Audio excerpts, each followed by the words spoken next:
Doctor, मी अलीकडे hormone positive, HER2 positive आणि triple negative breast cancer असे शब्द ऐकले. ह्याचा अर्थ काय आहे? हा खूपच चांगला प्रश्न आहे. सर्व स्तनाच्या कर्करोग एकसारखे नसतात. जेव्हा आपण स्तनाचा कर्करोग ओळखतो तेव्हा आपण कर्करोगाच्या पेशींवर खास चाचण्या करतो. या चाचण्या रिसेप्टर्स नावाच्या गोष्टी शोधतात. तुम्ही रिसेप्टर्सना कर्करोगाच्या पेशींवरील लहान लेबल सारखे समजू शकता. ही लेबल्स आपल्याला कर्करोग वाढण्यामागे काय कारण आहे आणि त्यावर उपचार कसे करायचे हे समजायला मदत करतात. मला समज. पण लक्षात ठेवा, अनेक महिलांना उपचारांचा चांगला प्रतिसाद मिळतो आणि त्या पूर्णपणे बऱ्या होतात.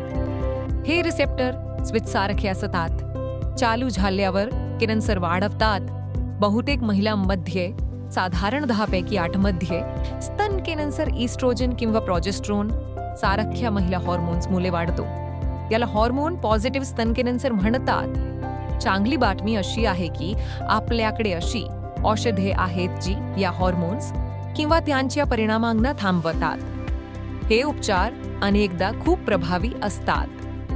काही महिलांमध्ये साधारण 10 पैकी 2 मध्ये कॅन्सर HER2 नावाच्या प्रोटीन मुले वाढतो. हे कॅन्सर जलद गतीने वाढू शकतात. पण आता HER2 प्रोटीनवर थेट हल्ला करणारी लक्षित औषधे उपलब्ध आहेत. त्यामुळे परिणाम खूप सुधारले आहेत. काही महिलांमध्ये कॅन्सरमध्ये हॉर्मोन रिसेप्टर किंवा HER2 नसतात. याला ट्रिपल निगेटिव्ह ब्रेस्ट कॅन्सर म्हणतात.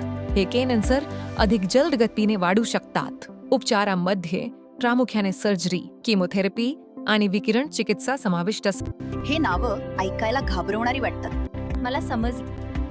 पण लक्षात ठेवा, अनेक महिलांना उपचारांचा चांगला प्रतिसाद मिळतो आणि त्या पूर्णपणे बऱ्या होतात.